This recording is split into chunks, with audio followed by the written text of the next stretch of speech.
পরিচালক অনীক দত্তের আকস্মিক মৃত্যুর নেপথ্যে আসল সত্যিটা কি? কেন নিজের বাড়ি ছেড়ে প্রাক্তন স্ত্রীর ফ্ল্যাটের ছাদকেই বেছে নিয়েছেন তিনি? গত 27শে মে বুধবার দুপুরে হিন্দুস্তান পার্ক এলাকায় এক মর্মান্তিক এবং অত্যন্ত দুর্ভাগ্যজনক ঘটনা ঘটে গেছে। বিশিষ্ট পরিচালক অনীক দত্ত তার প্রাক্তন স্ত্রী সঞ্জিত দত্তের আবাসনের 4তলার ছাদ থেকে নিচে ঝাঁপ দিয়েছেন। গুরুতর আহত অবস্থায় তাকে দ্রুত হাসপাতালে নিয়ে যাওয়া হলেও শেষ রক্ষা হয়নি। চিকিৎসকেরা তাকে মৃত বলে ঘোষণা করেছিলেন। এই ঘটনাকে কেন্দ্র করে সোশ্যাল মিডিয়া এবং বিভিন্ন মহলে নানা রকম বিভ্রান্তিকর তথ্য ছড়াতে শুরু করেছিল। তবে মানিকতলা থানার তদন্তকারী আধিকারিক স্পষ্ট জানিয়েছেন যে এটি একটি আত্মহত্যার ঘটনা এবং এ বিষয়ে কোনো সন্দেহই নেই।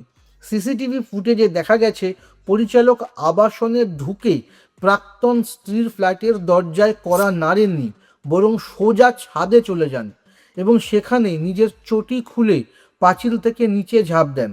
ঘটনাস্থল থেকে একটি সুসাইড নোটও উদ্ধার করা হয়েছে, যা তিনি তার সুইডেন প্রবাসী মেয়ের উদ্দেশ্যে লিখেছিলেন।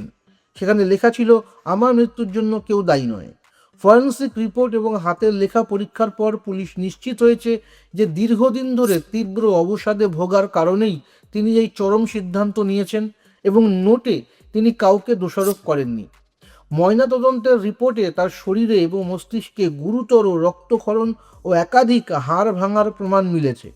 গত শুক্রবার কেওড়াতলা মহাশ্মশানে তার মেয়ে ঐশী তার শেষকৃত্য সম্পন্ন করেছেন। একজন প্রতিভাবান পরিচালকের এমন আকস্মিক ও বেদনাদায়ক চলে যাওয়া বাংলা চলচ্চিত্র জগতের জন্য এক অপূরণীয় ক্ষতি। অনীক দত্তের কোন ছবিটি আপনার সব থেকে প্রিয় সেটা আমাদেরকে কমেন্ট করে জানাতে পারে। ধন্যবাদ। আজকের ভিডিও এই অবধি। আপনার নিজের জন্য বা নিজের ব্যবসার জন্য পার্সোনাল বা বিজনেস ওয়েবসাইট তৈরি করতে চান অথবা তৈরি করতে চান আধুনিক মোবাইল অ্যাপ, কোথায় যোগাযোগ করবেন, কিভাবে শুরু করবেন বুঝতে পারছেন না? যোগাযোগ করুন নিচে দেওয়া ফোন নাম্বারে। আপনার সমস্ত প্রশ্নের উত্তর পাবেন এখানেই।